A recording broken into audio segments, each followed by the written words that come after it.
Assalamualaikum warahmatullahi wabarakatuh. Saya Rahayu Puspita Ambarwati dari Fakultas Tarbiyah Prodi Pendidikan Agama Islam Institut Agama Islam Cipasung kelas 3H akan menyampaikan tentang bagaimana cara mendidik anak yang baik dan benar usia 7-17 tahun di abad 21 atau yang bisa disebut juga dengan abad teknologi ini. Teman-teman sekalian, pada dasarnya, anak-anak zaman sekarang sudah mulai merasa bosan dengan model pembelajaran dan metode pembelajaran yang diterapkan di sekolah. Mereka seringkali mengatakan bosan, jenuh, tidak modern, dan hal-hal lain yang membuat konsentrasi siswa menurun. Lantas, apa yang bisa dilakukan nantinya kita sebagai pendidik agar anak tidak merasakan seperti itu lagi? Nah, berkaitan dengan kemajuan teknologi yang semakin berkembang, kita sebagai generasi penerus yang nantinya akan menjadi seorang pendidik, kita harus mampu mengkombinasikan dengan baik teknologi dengan media dan metode pembelajaran di sekolah. Hal ini sangat penting dilakukan agar tujuan pembelajaran kepada anak dapat tersampaikan. Karena tidak mungkin tujuan pembelajaran akan tersampaikan dengan baik ketika si anak pun tidak dapat berkonsentrasi ketika belajar dan tidak menyukai model, media, maupun metode pembelajarannya. Di sini ada beberapa kiat yang bisa dilakukan. Yang pertama, kita sebagai pendidik harus mempunyai metode yang bervariatif.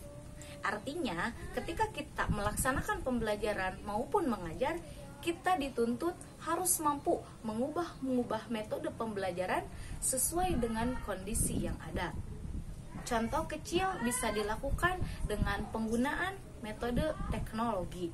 Misalnya, ketika si anak sudah mulai merasa jenuh ketika kita menggunakan metode ceramah dalam mengajar, nah kita bisa menggunakan metode misalkan proyektor, kita bisa memutar video-video singkat yang menarik untuk kembali memacu semangat anak dalam belajar. Ataupun hal yang kedua yang bisa kita lakukan adalah membuat media pembelajaran yang menarik. Salah satu contohnya bisa dilakukan dengan penggunaan video belajar. Sudah sangat banyak sekali aplikasi pendukung yang bisa kita gunakan untuk membuat video pembelajaran sebagai media pembelajaran. Dengan begitu, si anak akan tidak mudah merasa bosan ketika mengikuti pembelajaran. Dan cara yang terakhir yang bisa kita lakukan untuk memfokuskan anak, yaitu kita harus melibatkan anak dalam proses pembelajaran. Jadi jangan hanya terfokus kepada kita penyampaian materi, tetapi anak juga harus dilibatkan. Itu sesuai dengan kurikulum yang diterapkan pemerintah, bahwasanya pendidikan sekarang ini anaklah yang mempunyai peran lebih besar daripada guru. Karena guru merupakan hanya seorang fasilitator, sedangkan anak dituntut aktif dan ikut serta dalam mensukseskan proses pembelajaran.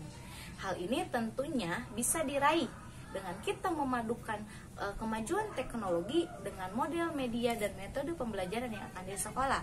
Dengan begitu, ketika anak sudah bisa nyaman mengikuti proses pembelajaran, maka tujuan dari pembelajaran tersebut bisa disampaikan dengan baik. Kiranya sekian yang dapat saya sampaikan. Wassalamualaikum warahmatullahi wabarakatuh.